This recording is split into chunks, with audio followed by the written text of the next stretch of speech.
Bonjour, Ruthie Arrose-Guinor, psychologue et coach en développement personnel et professionnel et bienvenue à ma 5e vidéo du défi que je relève qui s'appelle Impactant en 30 jours. C'est un challenge qui a été lancé par Yannick Alain et qui a pour objectif de réaliser une vidéo par jour pendant 30 jours sur un sujet, un thème impactant. Alors aujourd'hui, moi je me suis fixé pour objectif de vous accompagner dans l'impact que vous allez avoir lors de vos futurs entretiens de recrutement en travaillant en premier lieu la préparation mentale, en vous donnant des clés pour être vraiment à l'aise émotionnellement, intellectuellement et physiquement. Et puis, travailler aujourd'hui plus particulièrement la partie qualité. Qualité et défaut, cette fameuse partie qui n'est pas une partie de plaisir. Voilà, c'était aussi une façon de rendre hommage à tant d'années de solitude que j'ai pu ressentir, tant de loupés en entretien que j'ai pu réaliser. Et puis, rappeler que c'est grâce à toutes ces déceptions et ces frustrations que j'ai pu déterminer ma vocation et puis même me préparer à gérer au mieux après mes interventions en public et donner des clés aux personnes que j'accompagne. Donc finalement, chaque situation qui nous amène à un obstacle nous permet aussi que ce soit un marchepied vers le succès. Avant de commencer, parce que c'est un sujet qui me tient vraiment à cœur, j'avais vraiment envie de pousser un petit coup de gueule. Un petit coup de gueule, j'ai pas l'habitude de le faire. C'est vrai que j'ai plutôt tendance à être optimiste, positive, d'orienter mon attention sur le sens du possible.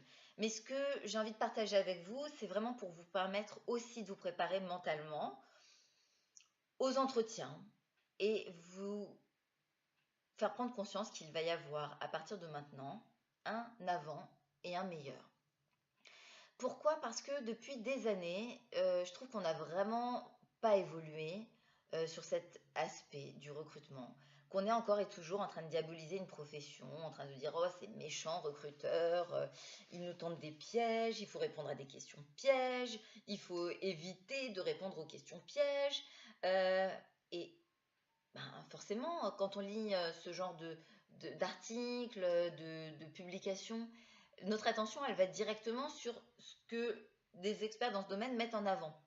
Et moi, personnellement, si je me prépare à répondre à des questions pièges, je visualise un gibier qui court et qui se prend les pattes dans un piège, où j'ai l'impression que je vais tomber dans un guet-apens ou que je vais avoir une embuscade autour de moi. Et c'est essentiel justement de se dire que c'est pas ça. Faut arrêter de rester agglutiné à cet état d'esprit. Ça n'est ni plus ni moins qu'une rencontre entre deux personnes qui font en sorte de se rencontrer, d'échanger, de se donner de l'information pour voir si ça colle, hein, si ça passe, et si le poste est fait pour nous, et puis au même titre, est-ce que cette personne, on la voit évoluer dans la structure? Parce que c'est pas un mal aussi de ne pas s'engager dans une entreprise. Donc tout n'est pas forcément négatif et bien au contraire. Et c'est bien d'être au clair avec ça parce que aussi des fois nos insécurités, nos peurs de ne pas retrouver d'emploi, peuvent nous amener à faire les mauvais choix. Et croyez-moi, je sais de quoi je parle, j'en ai fait l'expérience. Et c'est pas forcément quelque chose euh, qui nous valorise et qui nous fait du bien. Je regarde mon tableau parce que je me suis noté des petites choses pour rester quand même structurée. Donc, moi, je vais plutôt vous préparer, vous aider à répondre à des questions clés. Oui, pendant des années, on m'avait remis dans le cabinet où je travaillais un support qui s'appelait euh, répondre aux questions pièges. Donc, vous l'avez bien compris, pour moi, je ne réponds pas à des questions pièges parce que je ne vois pas l'intérêt de se présenter dans un endroit où on me tend des pièges. En revanche, répondre à des questions clés, je veux bien parce que c'est comme ça qu'on ouvre des portes et puis que c'est davantage porteur de sens. Euh, Quoi d'autre encore?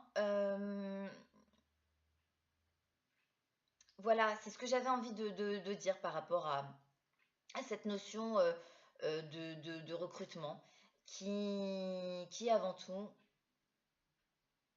une rencontre et l'opportunité de se choisir mutuellement, de se dire que on peut avoir un emploi qui nous correspond et c'est aussi essentiel de se sentir à l'aise avec les valeurs de l'entreprise, de se sentir à l'aise avec ce qu'elle représente, euh, de, de, de se sentir vraiment aligné par rapport à l'état d'esprit du groupe. Et autorisez-vous à le faire. Je vous garantis qu'après, eh ben, ça nous donne autant d'élan, de motivation et d'enthousiasme. Écoutez-vous, écoutez cette intuition qui vous donne des indications. Alors avant ça, avant d'aborder le vif du sujet, à savoir la partie qualité et défaut, je me suis dit que j'allais faire une vidéo spécifique pour les différentes questions que l'on peut avoir, comme ça évite de tout mélanger. On va parler de préparation mentale.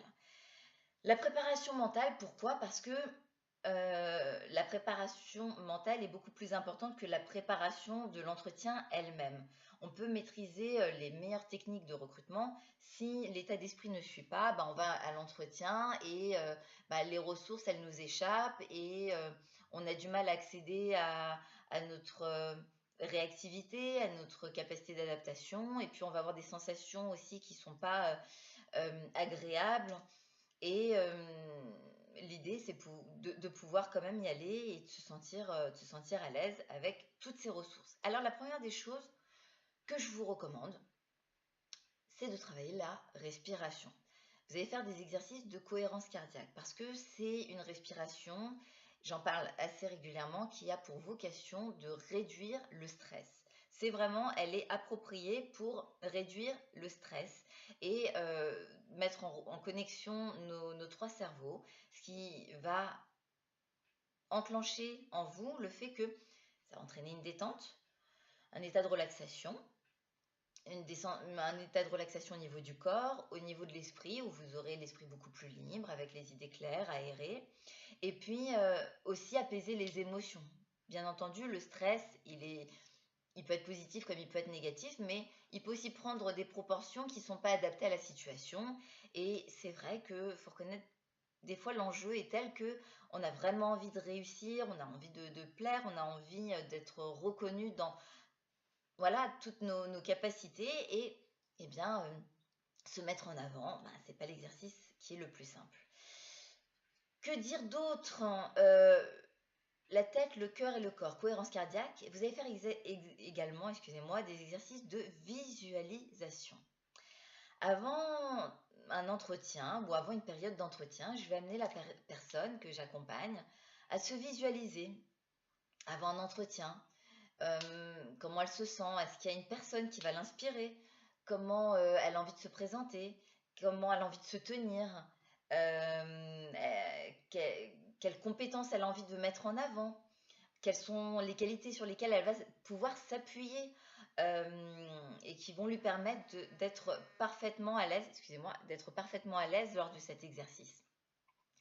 Ensuite, eh bien, je vais lui demander vraiment de visualiser que l'entretien se déroule merveilleusement bien, que l'échange est fluide, que la personne est accueillante, que la personne, elle porte une attention particulière à ce qu'elle dit. Parce que, eh bien, on va jouer sur la capacité que notre cerveau a à imaginer une situation et développer des ressources, ou au contraire même parfois de générer des frustrations en fonction de l'orientation de notre pensée. Et là, cet exercice de visualisation, en même temps, il va générer des sensations agréables. Et puis, votre cerveau va prendre, entre guillemets, pour acquis le fait que ça s'est merveilleusement bien passé, que vous êtes souriant, et quand vous souriez, ben pareil, il se dit que vous êtes bien, que vous êtes détendu et que vous maîtrisez parfaitement la situation. Et donc, vous lui envoyez des messages. Alors, c'est un exercice que vous répétez régulièrement en vous demandant comment je vais me sentir après ou pendant cet entretien, comment je vais respirer. Mettons que l'entretien se soit bien passé et à la fin, eh bien, qu'est-ce qui va se passer? Je vois cette personne qui me tend la main, qui me dit qu'elle apprécie la qualité de notre échange, qu'elle me dit que voilà, elle va que je m'attende à avoir un retour favorable très prochainement, à même prendre rendez-vous là d'ici peu pour concrétiser la situation et que je repars avec une sensation de bien-être, de confiance, de voilà, d'évidence. Je je peux vous garantir que ce sont des exercices qui m'ont particulièrement aidée et qui m'ont permis de gérer des situations aussi imprévues. Euh, J'utilise aussi une penderie à émotions, c'est-à-dire qu'avant l'entretien, au même titre qu'on va choisir sa tenue, eh ben on va choisir dans sa penderie à émotions ce qu'on a envie de porter.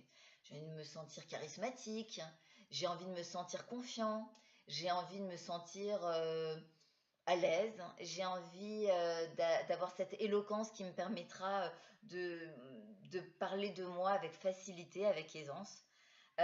Alors, je fais un petit arrêt sur image parce que là, ça vous paraît fluide quand je parle.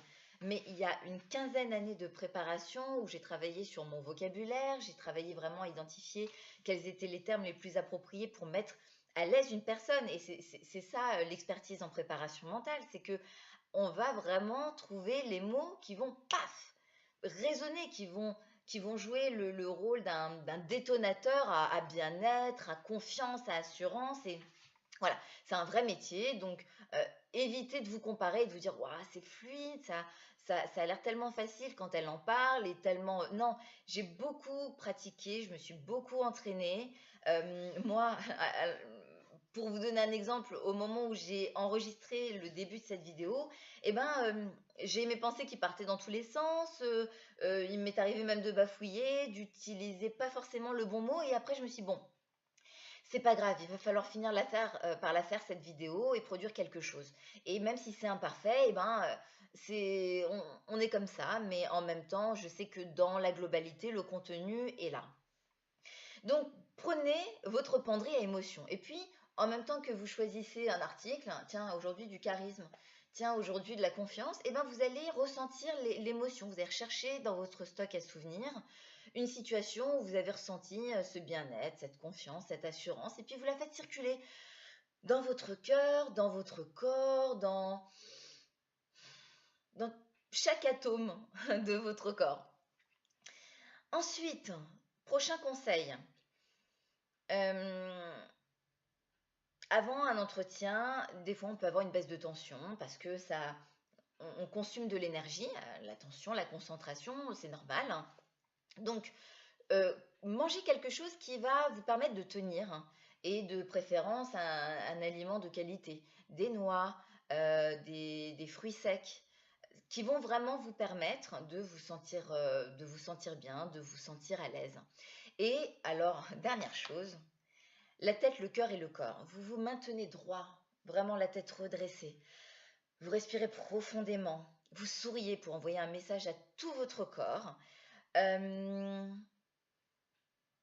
et puis, je vous invite aussi à faire ce mouvement de victoire parce que c'est un signal qui envoie à votre corps une réelle satisfaction, un plaisir. Et quand on réussit quelque chose, regardez ce mouvement, comment il s'enclenche facilement. Yes, j'ai réussi!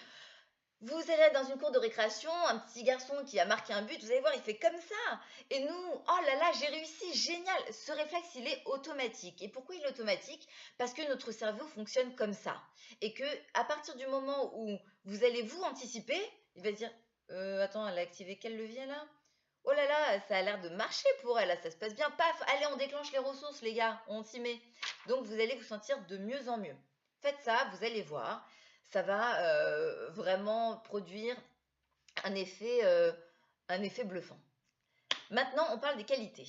Cette vidéo va être un peu plus longue que d'habitude, mais l'idée, c'est que vous ayez de la matière.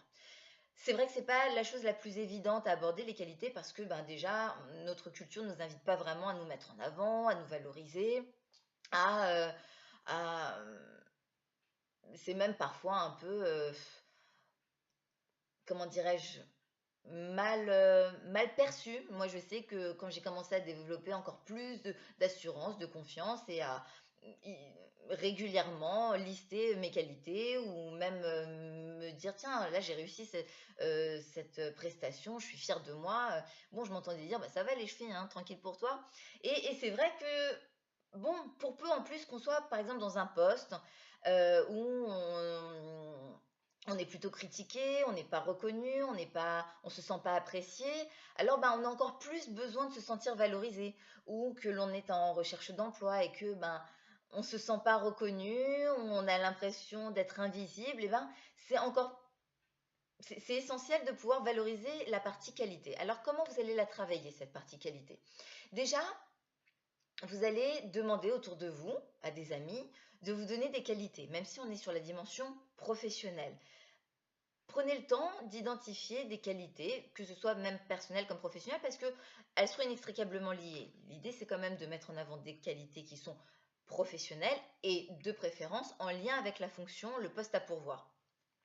Donc, vous allez demander autour de vous des qualités. Vous allez aussi demander à des anciens collègues, hein, ou des collègues avec lesquels vous travaillez de vous donner des qualités et des exemples qui sont associés à ces qualités, parce que ça va vous donner de la matière, ça va vous permettre de percevoir, de porter un regard différent sur vous, parce que des fois on est étonné quand je fais passer en bilan de compétences des 360 degrés aux personnes que j'accompagne, et quand elles ont les retours, elles sont mais agréablement surprises de voir à quel point elles sont appréciées, valorisées, et qu'elles aient des qualités qu'elles n'imaginaient même pas. Ensuite, vous allez prendre chaque poste occupé et vous pouvez vous appuyer de fiches métiers. Je vous donne un exemple. On va prendre l'exemple d'une femme qui s'occupe d'enfants. Donc, elle va lister toutes les compétences et ces compétences nous permettent aussi d'y associer des qualités. Par exemple, l'écoute, la bienveillance, la rigueur, la capacité à poser un cadre, la créativité, la capacité à transmettre de l'information. Enfin, voilà, ce sont des choses qui nous paraissent tellement évidentes et tellement normales que on omet très souvent de les mettre en avant. Et c'est vrai que souvent, quand j'accompagne des personnes et qu'on travaille ensemble leur parcours ou leurs qualités, elles ont du mal à identifier leur valeur ajoutée parce que pour elles, ben, c'est normal de faire ce qu'elles font. Et ben, je vous garantis que tout le monde ne fait pas les choses de la même façon que vous, avec autant de professionnalisme, autant de passion et d'intérêt. Et c'est en travaillant sur ces dimensions que vous allez pouvoir vraiment les extraire et vous réapproprier tout ça. Donc, les clés, c'est un, de demander autour de vous l'appréciation que l'on a de vous, de demander à des personnes qui ont pu vous apprécier sur le terrain, des collègues, des responsables, des fournisseurs même, que sais-je encore. Ensuite, de regarder des fiches métiers qui sont en lien avec les postes que vous avez occupés. Pour les jeunes qui n'ont pas d'expérience, eh ben, on a parfois des activités en dehors d'un travail, bien entendu, qui nous permettent de développer des qualités, des personnes qui vont pratiquer un sport ou qui ont une passion pour le cinéma, pour la lecture, ou que sais-je encore. Eh bien, prenez le temps de regarder ce que vous faites, ce que vous aimez, parce qu'il y a un lien qui est toujours en relation avec les qualités. Et c'est vrai que bah, quand on démarre, ou même quand on va occuper une fonction qu'on n'a jamais occupée, eh ben, il y a la transférabilité des qualités aussi, qui peut venir valoriser votre expérience, votre future expérience sur le poste à pourvoir. Est-ce que j'ai fait le tour? Je regarde. Eh bien, on est à présent sur les défauts. Alors, les défauts, la personne avec qui j'ai changé hier qui me disait: «Ouais, il faut que tu m'aides Ruthi, en plus là je trouve pas de défauts quoi, c'est compliqué parce que je vois pas trop ce que je vais pouvoir dire», et je remarque et à chaque fois ça le fait, et moi la première pendant longtemps je me dis: «Qu'est-ce que je vais pouvoir dire comme défaut? Voyons voir. Je vois pas. Non, gourmandise, ça c'est plutôt personnel. Bon, allez, stop, arrêt sur image. Parce qu'en plus, déjà, je trouve que cette compétence, excusez-moi, que cette question, elle est mais arriérée au possible. Moi, j'ai un peu l'impression, quand on pose cette question, que c'est presque si on vous demandait de tendre le bâton pour vous faire frapper avec. Et en réalité, je trouve que ça serait tellement plus pertinent de s'entendre dire quels sont vos axes d'amélioration.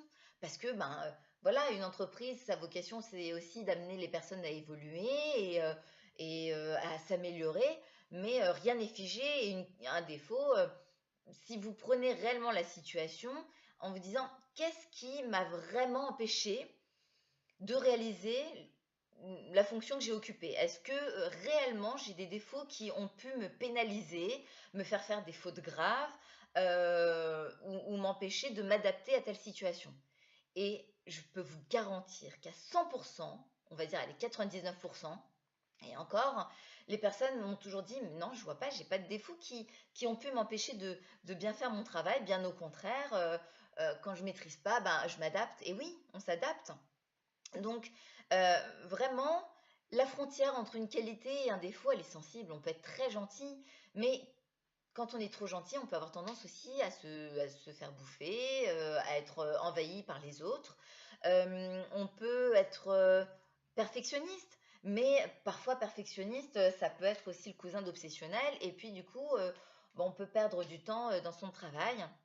Alors moi, pour vous donner mon exemple, je sais que je vais travailler j'amène mes axes d'amélioration en disant: «Voilà, en étant tout à fait honnête et sans faire de fausse modestie, j'ai pas réellement de défaut. On est sur la dimension professionnelle, hein, je ne raconte pas sur le plan personnel tout ce que j'ai comme défaut, mais là, on va se focaliser sur le plan professionnel. Mais j'ai pas de défaut qui ait pu vraiment m'empêcher de bien faire mon travail et qui aurait pu me porter préjudice. Après, voilà, je sais que je suis de nature assez méticuleuse, que j'aime bien analyser les situations et je sais que ben, s'il y a une situation d'urgence, je vais laisser de côté ce perfectionnisme pour aller droit à l'essentiel, éviter de me perdre dans le détail et puis prendre les choses de façon globale. Quoi d'autre encore? Ben, je suis pleine d'énergie, j'aime échanger. Après, je vais aussi savoir m'adapter ben, aux personnes qui sont autour de moi pour que chacun trouve sa place. Alors, voilà, oui, ce sont plus des axes d'amélioration que des défauts. Et j'espère vraiment que vous l'entendez ce que je vous dis, parce que